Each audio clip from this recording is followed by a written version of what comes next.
Hello students, welcome back to the amazing platform agile academy. This is your Rohit sir. आज हम लोग class 12 का chapter number 1 जिसका नाम है सेक्सुअल रिप्रोडक्शन इन प्लांट्स का एक टॉपिक स्टडी करने वाले हैं जिसका नाम है गायोनिसियम। यानी कि हम लोग फ्लावर्स के फीमेल रिप्रोडक्टिव पार्ट्स के बारे में आज कंप्लीट इस वीडियो में स्टडी करने वाले हैं, तो वीडियो में अंत तक जरूर बने रहिएगा। इस वीडियो में हम पिस्टिल के बारे में स्टडी करेंगे, मेगास्पोरेंजियम के बारे में पढ़ेंगे और मेन एम्ब्रियो सैक जो कि फीमेल गैमेटोफाइट कहलाता है फ्लावर का, उसके बारे में भी पढ़ेंगे हम लोग। चलिए आइए शुरू करते हैं। देखिए, सबसे पहले हम समझते हैं कि आखिर ये गायनेसियम होता क्या है। ठीक है, गायनेसियम जो फ्लावर्स होते हैं उसका फीमेल रिप्रोडक्टिव पार्ट्स होता है जो कि किसी फ्लावर में कुछ इस प्रकार के स्ट्रक्चर आपको नजर आएंगे। ठीक है, जिसमें आप देख पा रहे होंगे कि जो सबसे ऊपर वाला जो सेक्शन है इसे हम स्टिग्मा कहते हैं। ये जो लॉन्ग जो सिलेंडर टाइप का जो स्ट्रक्चर है इसे हम स्टाइल कहते हैं, और ये नीचे वाला पार्ट जिससे सी डिनोट कर रहा है वो आपका ओवरी कहलाता है, और ये जो सबसे नीचे का पार्ट है ये थैलेमस पार्ट होती है जो डी आपका डिनोट किया जा रहा है। तो चलिए हम लोग समझते हैं कि गायनेसियम क्या होता है। कह रहा है the gynoecium represent the female reproductive part of the flower. यानी gynoecium completely female reproductive parts कहला, मतलब कंप्लीटली फीमेल रिप्रोडक्टिव पार्ट को ही डिनोट करता है। इसमें आगे देखते हैं कि गायनेसियम की कुछ स्पेशलिटी हम लोग समझते हैं कि आखिर ये क्या क्या और कैसे कैसे स्ट्रक्चर से बने होते हैं। कह रहा है सबसे पहला कि वैसा गायनेसियम यानी the gynoecium consist single pistil, जिसके पास एक पिस्टिल होता है उसे हम मोनोकार्पेलरी कहते हैं। तो मोनोकार्पेलरी कैसे भाई? तो कोई आप फ्लावर एक ले लीजिए, उस फ्लावर में अगर आपका केवल एक पिस्टिल नजर आए, एक पिस्टिल कहने का मतलब क्या है कि आप इसको ऐसे समझिए कि उसमें केवल ये डिनोटेशन आप देख रहे हैं कि ये सिंगल कार्पेल है जिसमें एक स्टिग्मा, एक स्टाइल और एक ही ओवरी है, यानी सिंगल पिस्टिल बोले या सिंगल कार्पेल बोले। ठीक है, तो जब वो एक ही यूनिट होता है, मात्र एक यूनिट, तो वो आपका कहलाता है मोनोकार्पेलरी। नेक्स्ट है आपका the gynoecium consist more than one pistil. जब एक पिस्टिल से ज्यादा किसी गायनेसियम के यूनिट में कंटेंट, मतलब किसी गायनेसियम के यूनिट्स में पाए जाएंगे एक से अधिक पिस्टिल, तो उसे हम मल्टी कार्पेलरी कहेंगे। जैसे आप ये देख पा रहे होंगे कि इसमें आपका यहाँ पर एक पिस्टिल यानी एक कार्पेल हो गया, यहाँ पर देख रहे होंगे ये दूसरा वाला हो गया, फिर इसके बाहर से आपको एक तीसरा वाला भी नजर आ रहा होगा। ये तीन अलग अलग आपको पिस्टिल यूनिट नजर आ रहे हैं, तो ये आपका कहलाएगा मल्टी कार्पेलरी यानी मोर देन वन कार्पेल। ठीक है, आगे बोल रहा है कि व्हेन पिस्टिल में बी फ्यूज टुगेदर, जब पिस्टिल आपस में फ्यूज्ड होंगे तो उसे हम साइन कार्पस कहेंगे, और जब पिस्टल फ्री होंगे तो उसे एप कार्पस कहेंगे।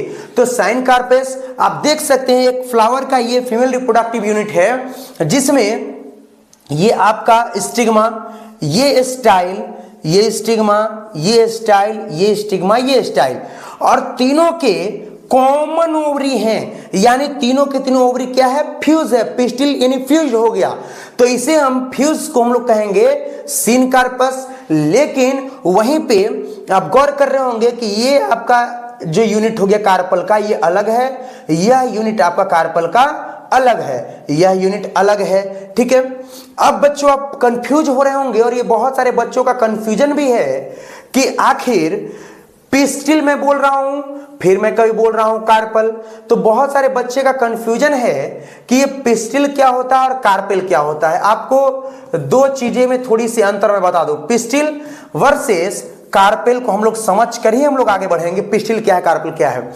ये दोनों के दोनों यूनिट हैं। किसके यूनिट है भाई? ये यूनिट है गायनेसियम के।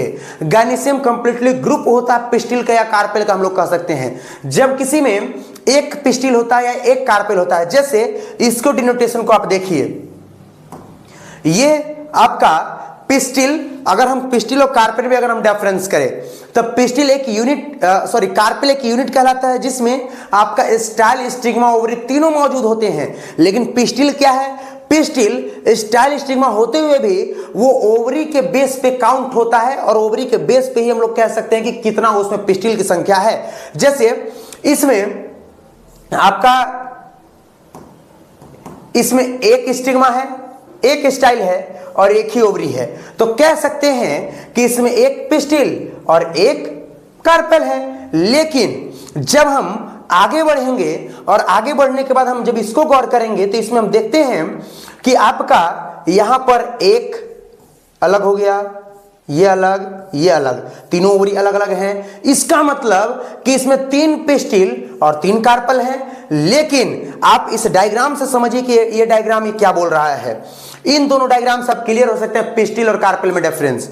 अगर इसमें आपसे पूछूं पिस्टिल की संख्या कितनी है, तो आप कहेंगे कि यहां पर एक हो गया अलग, ये पीछे वाला जो नजर आपको नहीं आ रहा है ये अलग, ये आपका अलग, यानी कार्पेल भी 3 और पिस्टिल भी 3। लेकिन अगर मैं इसमें बात करूं कि इसमें पिस्टिल कितनी है, कार्पेल कितनी है, तो आप इसमें कहेंगे कि कार्पेल यहां पर 1 हो गया, 2 हो गया, 3 हो गया, लेकिन पिस्टिल मात्र 1। कैसे? क्योंकि ये तीनों के तीनों जो हैं वो कॉमन ओवरी को यानी एक ही ओवरी को शेयर कर रहे हैं, इसीलिए कितना, एक पिस्टिल हो गया। आई होप अब आप पिस्टिल और कार्पेल में आराम से डिफरेंस कर लेंगे। चलिए हम लोग अब आगे बढ़ते हैं। अब आते हैं कि जो पिस्टिल्स हैं, ठीक है, पिस्टिल के पास या फिर हम बात करें जो कार्पल है, इसके पास 3 यूनिट मौजूद होते हैं, 3 डिफरेंस मौजूद होते हैं, 3 पार्ट्स मौजूद होते हैं। पहला है स्टिग्मा, दूसरा है स्टाइल और तीसरा है ओवरी। ठीक है, आपके सामने एक पिस्टिल, एक सिंगल कार्पेल या सिंगल पिस्टिल का डायग्राम है। ठीक है जी, इस प्रकार से है। अगर इसको हम लोग और भी अच्छे तरीके से ऑर्डिनेटेड तरीके से अगर हम लोग बनाते तो इस प्रकार से आपका डायग्राम्स के अकॉर्डिंग नजर आएगा। ठीक है, तो इसमें हम लोग समझते हैं कि आखिर ये तीनों होता क्या, स्टिग्मा, स्टाइल और ओवरी क्या है। तो स्टिग्मा जो आपका होता है वह क्या होता है कि serve as landing platform of pollen grains. जो बच्चों एंथर से पॉलन ग्रेन्स उड़कर स्टिग्मा तक, मतलब आपका गाइनिसियम तक पहुंचेगा, फीमेल रिप्रोडक्टिव सिस्टम तक, तो आखिर वो लैंड कहां करेगा, किसके ऊपर आके बैठेगा, तो वो आपका ये पोजीशन होता है, ये वाला। ठीक है, यह पोजीशन होता है जिस पर आपका बाहर से जो छोटे छोटे पॉलन ग्रेन्स होते हैं वो इस पे लाके क्या होते हैं, इस पे लाके लैंड करते हैं, बैठते हैं। तो स्टिग्मा वही आपका क्या होता है, वही प्लेटफॉर्म होता है, वही जगह होता है। दूसरा है स्टाइल। स्टाइल क्या है? स्टाइल एलोंगेटेड और सिलेंडर पार्ट होता है किसी पिस्टिल का, किसी कार्पेल का। वो जो लॉन्ग जो आप स्ट्रक्चर, जो ट्यूब लाइक स्ट्रक्चर जो आप देख रहे हैं इस प्रकार से, यही आपका स्टाइल है जो कि सिलेंडर टाइप का होता है। इसका उतना काम नहीं, बस ये क्या करता है कि जो छोटे छोटे जो पॉलन ग्रेन्स होते हैं इनको रास्ता देता है कहां तक जाने के लिए, ओवरी तक जाने के लिए। अब नेक्स्ट चलते हैं, the basal part pistil of the pistil is ovary. Ovary आपका पिस्टिल का सबसे बेसिक पार्ट होता है, सबसे नीचे वाला भाग होता है। तो ये आप देख रहे होंगे, ये वाला, ये जो पार्ट है, ये जो पार्ट आपका है, ये आपका हो गया ये ओवरी, ये वाला पार्ट। ठीक है, ये पार्ट को आप जब देखिएगा तो ये ओवरी हो गया। और ओवरी के अंदर में बच्चों आपको नजर आ रहा होगा ये छोटा सा ग्रीन डायग्राम, जिसे हम ओव्यूल कहते हैं। ठीक है, ये जो आप देख रहे हैं कह रहा है arising from the placenta are the megasporangia, यानी कि ये नीचे, यानी ओवरी के सबसे ओवरी के भी बेसल पार्ट में, ये आप नीचे देख रहे होंगे इस प्रकार से जो डायग्राम आपको नजर आ रहा है, ये वाला डायग्राम। ठीक है, ये डायग्राम, ये प्लेसेंटा है, और प्लेसेंटा के कनेक्शन से ये जो ग्रीन डायग्राम आपको नजर आ रहा है, ये है मेगा स्पोरोंजिया या मेगा स्पोर, या इस दूसरे भाषा में हम, या दूसरे शब्दों में इसे हम ओव्यूल कहते हैं। बाद में बच्चों ये जो ओवरी है, यह ओवरी बाद में डेवलप जब करता है, राइपेन होता है, तो ओवरी से आप याद रखेंगे कि ओवरी से आपका बनता है फ्रूट। ठीक है, यानी फल बनता है। और ये जो अंदर में जो आपका ये जो ओव्यूल है, जो अंदर में जो आपको नजर आ रहा है, जिसे हम मेगा स्पोर कह रहे हैं, मेगा स्पोरोंजियम, इससे आपका बच्चों बनता है, इससे बनता है सीड। ठीक है, तो आप ये दोनों बहुत इंपॉर्टेंट बोर्ड्स के लिए दोनों याद रखेंगे। नेक्स्ट हम लोग आगे बढ़ते हैं और समझते हैं कि मेगा स्पोरोंजियम क्या है, जिसे हम ओव्यूल के नाम से भी डिनोट करते हैं। तो यह अभी तुरंत आपने देखा कि ओवरी के अंदर में एक स्मॉल स्ट्रक्चर था। क्या कर रहा है? Ovule is the small structure present inside the ovary. Ovary के अंदर में एक छोटा सा जो ग्रीन स्ट्रक्चर भी आपने देखा वो क्या था, आपका ओव्यूल था। ओव्यूल किससे अटैच था, किससे कनेक्टेड था ओव्यूल? ओव्यूल अटैच था प्लेसेंटा से। ठीक है, जो एक स्ट्रक्चर एक स्ट्रक्चर उसमें आपका एक स्टॉक लाइक स्ट्रक्चर था जिसे हम फ्यूनिकल कह रहे थे। देखिए फ्यूनिकल, ये जो आप देख रहे हैं ये स्ट्रक्चर, मैं इस स्ट्रक्चर के बारे में बात कर रहा हूं। ये जो स्ट्रक्चर है लॉन्ग, यह स्ट्रक्चर फ्यूनिकल कहला रहा है ओव्यूल का, जो किससे कनेक्ट करता है, इस प्लेसेंटा से कनेक्ट हो रहा है। ठीक है, अब आगे देखते हैं इसमें फ्यूनिकल, इसमें आप देख रहे होंगे ये नीचे का जो पार्ट हो गया, जो बेसल पार्ट हो गया, ये नीचे वाला ऐसे इस प्रकार से, ये आपका प्लेसेंटा है। और ये जो आपका स्ट्रक्चर हो गया जो डिनोट कर रहा है किसको, फ्यूनिकल को, यानी कि आपका ये जो फ्यूनिकल है वो प्लेसेंटा से अटैच पाथ होता है, जो कि आपका ओव्यूल का सबसे स्टार्टिंग इनिशियल फेज है जहां से वो डेवलप करता है। नेक्स्ट है हाइलम। ठीक है, hilum represent the junction between ovule and funicle. ये जो हाइलम बच्चों देख रहे हैं आपका, इसमें हाइलम का डिनोटेशन नहीं है, हम लोग आगे देखेंगे। ठीक है, आपका फ्यूनिकल और ओव्यूल, ये जो कंप्लीट ओव्यूल है, ये यहां पर स्ट्रक्चर इस प्रकार से होता है जो आपका डिनोटेशन नहीं दिया हुआ है, जिसे हम हाइलम कहते हैं। ये एक पोजीशन इस प्रकार से होता है, इस प्रकार से एक पोजीशन होती है जो कि आपका हाइलम कहलाता है। ठीक है, हाइलम कहलाता है, जो इस कंप्लीट ओव्यूल और इस फ्यूनिकल को क्या करता है, अटैच करता है। आगे कह रहा है कि जितने भी ओव्यूल बनते हैं सभी के पास प्रोटेक्टिव लेयर होते हैं जिसे हम इंटेगुमेंट कहते हैं। इंटेगुमेंट कहां पे बच्चों, ध्यान दीजिए यहां पे, इसमें इंटेगुमेंट के बारे में हम बात करेंगे भी। ठीक है, इंटेगुमेंट, इसमें आपको दो नजर आ रहे होंगे इंटेगुमेंट, दो डिनोटेशन, एक आउटर इंटेगुमेंट, एक इनर इंटेगुमेंट, जो क्या करता है इस ओव्यूल के यूनिट को, फंक्शनल यूनिट को, जिसे हम, ये बीच में जो स्ट्रक्चर आपको नजर आ रहा होगा, यह स्ट्रक्चर आपका, यह स्ट्रक्चर आपका जो देख रहे हैं बीच वाला, यह स्ट्रक्चर आपका एम्ब्रियो सैक कहलाता है। ठीक है,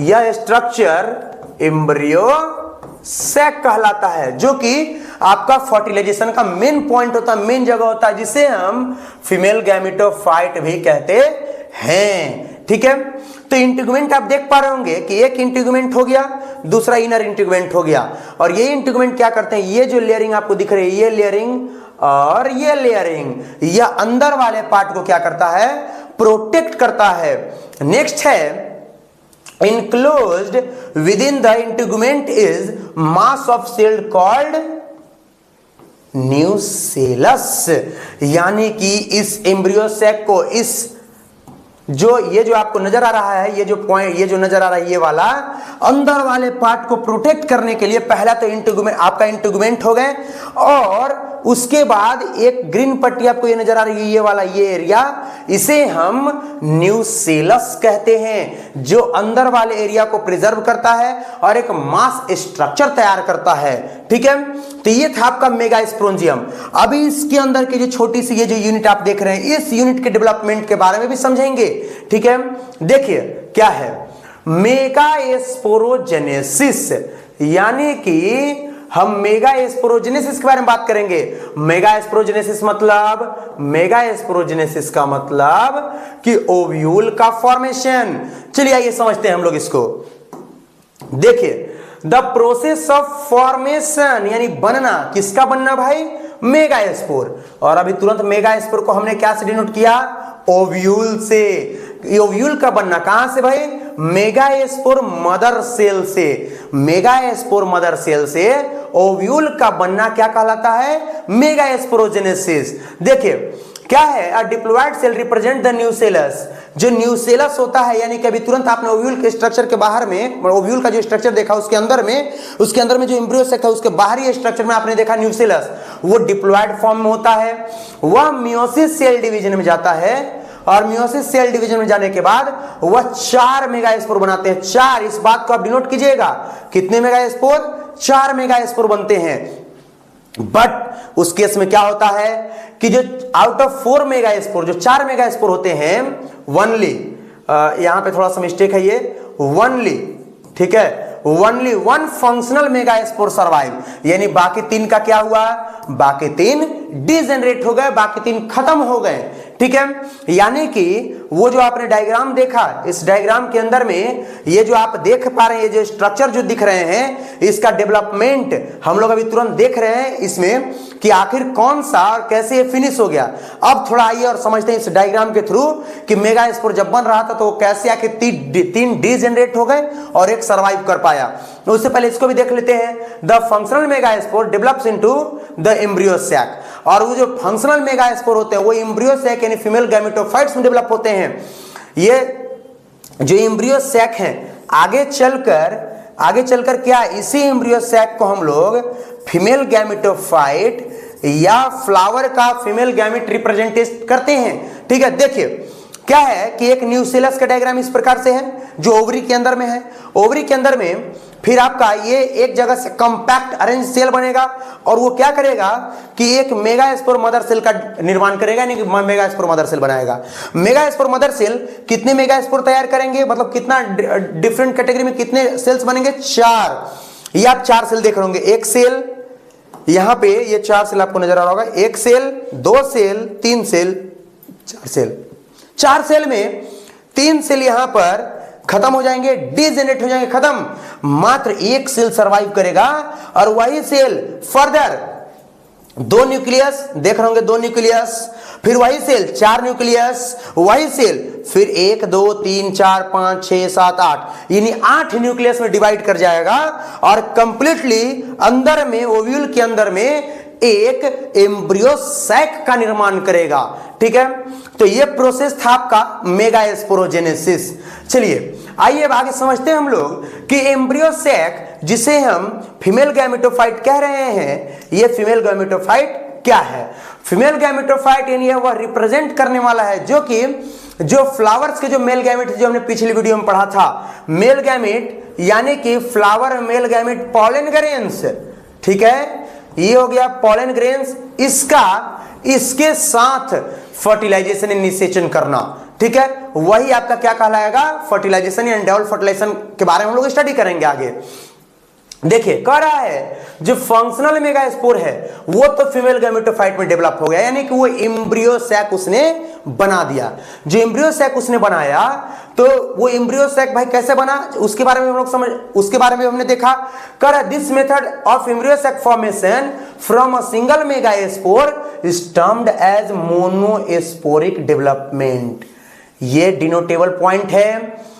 जिस मेथड से एक फंक्शनल मेगा स्पोर ने, यानी मात्र एक आपका जो मेगा स्पोर था, इससे एक फंक्शनल मेगा स्पोर से आपका 8 ठो डिफरेंट, यहां 8 डिफरेंट न्यूक्लियस में डेवलप कर एक एम्ब्रियो सैक बना देना, ठीक है। ये जिस मेथड से डेवलप हुआ उस मेथड को हम लोग कहते हैं मोनोस्पोरिक डेवलपमेंट। आगे समझते हैं कि इस मेगा स्पोर का यानी एम्ब्रियो सैक का फॉर्मेशन कैसे हुआ। अभी तुरंत हमने देखा कि जो फंक्शनल मेगा स्पोर है वो माइटोटिकली डिवाइड करता है और बच्चों जो माइटोसिस डिवीजन करते हैं वो कितने डॉटर सेल बनाते हैं, 2 डॉटर सेल, और जो मियोसिस डिवीजन करता है उसमें 4 डॉटर सेल बनते हैं। तो वो 2 से 2 न्यूक्लियस बनाएगा, 2 से 4, 4 से 8 न्यूक्लियाई वाला सेल एक कंप्लीट तैयार करेगा जिसे हम एम्ब्रियो सैक कहते हैं। और जो मैच्योर एम्ब्रियो सैक होते हैं वो मैच्योर एम्ब्रियो सैक उसके पास 7 सेल यानी 7 सेल और 8 न्यूक्लियस होते हैं। यानी कि एक मैच्योर एम्ब्रियो सैक के पास 7 सेल होंगे, 7 डिफरेंट 7 सेल और 8 न्यूक्लियस होंगे, ठीक है। तो इस पे हम लोग देखते हैं, यह एक डायग्राम है एम्ब्रियो सैक एनसीईआरटी का। तो इसमें हम काउंट करते हैं कि आखिर 7 न्यूक्लियस कहां पे हैं और 8 न्यूक्लियस कैसे कंटेन कर रहा है। तो 7 सेल का डिस्ट्रीब्यूशन यहां पे आपको दिया हुआ है, 7 सेल का डिस्ट्रीब्यूशन जिसमें 3 एंटीपोडल, 1 सेंट्रल सेल, एक सिनर्जिड्स और एक सेल। जब इनको हम ऐड करेंगे तो ये टोटली 7 सेल बनेंगे। चलिए आइए हम लोग काउंट करके देखते हैं कि आखिर why a mature embryo sac called 7 celled 8 nucleated। इसमें आप गौर करते हैं, हम लोग नंबर्स को देखते हैं। यहां पर 1 2 3 यानी टोटल एंटीपोडल कितने हो गए हैं? 3। आइए अब समझते हैं, एक बीच में ये सेल हो गया, ये वाला सेल। आप इस सेल को गौर करें, ये सेल 1 हो गया जिसे हम सेंट्रल सेल कहते हैं। सेंट्रल सेल की संख्या कितनी? 1। ठीक है, सेंट्रल सेल की संख्या आपकी 1 हो गई। आगे आते हैं, ये जो सिनर्जिड्स या सिनर्गिड्स जिसको कहते हैं हम, एक यहां पे आपका ये वाला और एक ये वाला, यानी टोटली कितने हो गए सिनर्जिड्स? 2। अब एक यहां पे बच गया जो आपको नजर नहीं आ रहा, वो ये वाला। ये ध्यान से देखिए, ये जो नजर आ रहा है, ये जो एक सेल ये जो दिख रहा है, इसकी संख्या, इसका नंबर से। चलिए काउंट करते हैं, 3 1 4 4 1 5 5 2 7 यानी 7 सेल। अब 8 न्यूक्लियस कैसे? चलिए न्यूक्लियस काउंट करते हैं, 1 2 3 4 5 6 और यहां पर 2 यानी 6 2 8 न्यूक्लियस। इसका मतलब कि जो आपका ये जो सेंट्रल सेल है, ये बहुत ही इंपॉर्टेंट, ये जो सेंट्रल सेल है, central cell contain 2 polar nuclei, hence a mature embryo sac is known as 7 celled 8 nucleated. चलिए देखते हैं हम लोग आगे कंप्लीट छोटा सा फिर से रिकॉल कर लेते हैं हम लोग। एक फ्लावर्स, जिसमें इस फ्लावर्स में आप गौर करेंगे कि ये जो आपका एक पार्ट है, ये वाला एक जो पार्ट है जिसे हम फीमेल रिप्रोडक्टिव पार्ट्स कहते हैं फ्लावर का, वो आपका गाइनीशियम, जिसका एक सिंपल सा यूनिट या तो कार्पेल या तो पिस्टिल, उसको हमने बाहर निकाला। यह गाइनीशियम का एक पिस्टिल है जिसमें स्टिग्मा स्टाइल ओवरी। इस ओवरी के अंदर में छोटे छोटे आपके जो स्ट्रक्चर नजर आ रहे हैं वो ओव्यूल स्ट्रक्चर। ओव्यूल का हमने एनसीईआरटी के अकॉर्डिंग डायग्राम देखा कुछ इस प्रकार से। ठीक है, एनसीईआरटी में डायग्राम नहीं है, ये एनसीईआरटी का उल्टा डायग्राम आपको ऐसा ऊपर की ओर करके बनाया हुआ डायग्राम होगा। ये हमने देखा है एक ओव्यूल का डायग्राम जिसे हम मेगा स्पोर भी कहते हैं। इस मेगा स्पोर का डेवलपमेंट हमने समझा, और इसके अंदर में ये जो नजर आ रहा है ये छोटा सा, यह एम्ब्रियो सैक। ठीक है, इस एम्ब्रियो सैक के बारे में भी हमने देखा। अब यह एम्ब्रियो सैक यहां से जूम करने के बाद हमें कुछ ऐसा नजर आता है इस प्रकार से। तो आखिर ये डेवलप कैसे हुआ? तो इसका डेवलपमेंट कुछ इस प्रकार से रहा। एक आपका फंक्शनल मेगा स्पोर इस प्रकार से रहता है। फंक्शनल 4 बनते हैं लेकिन 3 डीजेनरेट हो जाते हैं, मात्र 1 बचता है। यहां से 2 न्यूक्लिएटेड, फिर 4 न्यूक्लिएटेड, फिर 8 न्यूक्लिएटेड। और यही जब मैच्योर होता है तो मैच्योर होने के बाद इस प्रकार से आप एनसीईआरटी के अकॉर्डिंग ये देख सकते हैं। ठीक है, अब इसमें हम पढ़ेंगे, ये हमने कंप्लीट स्ट्रक्चर पढ़ लिया, ये हमने कंप्लीट स्ट्रक्चर एम्ब्रियो सैक का पढ़ा। ठीक है, अब हम पढ़ेंगे कि जो पॉलन ग्रेन्स हैं वह स्टिग्मा तक पहुंचे। अब उसके बारे में, यानी कि हमारा जो अगला वीडियो होगा वो पॉलिनेशन के बारे में होगा, और पॉलिनेशन के बाद फिर हम जिक्र करेंगे इस एम्ब्रियो सैक का, जिसमें हम स्टडी करेंगे डबल फर्टिलाइजेशन के बारे में। आई होप इस वीडियो को देखने के बाद आप गाइनीशियम कंप्लीट कर पाएंगे। आप ऐसे ही इंटरेस्टिंग बायोलॉजिकल वीडियो देखने के लिए बने रहिए हमारे ऑनलाइन प्लेटफॉर्म एजाइल एकेडमी के साथ में। तब तक के लिए दैट्स ऑल।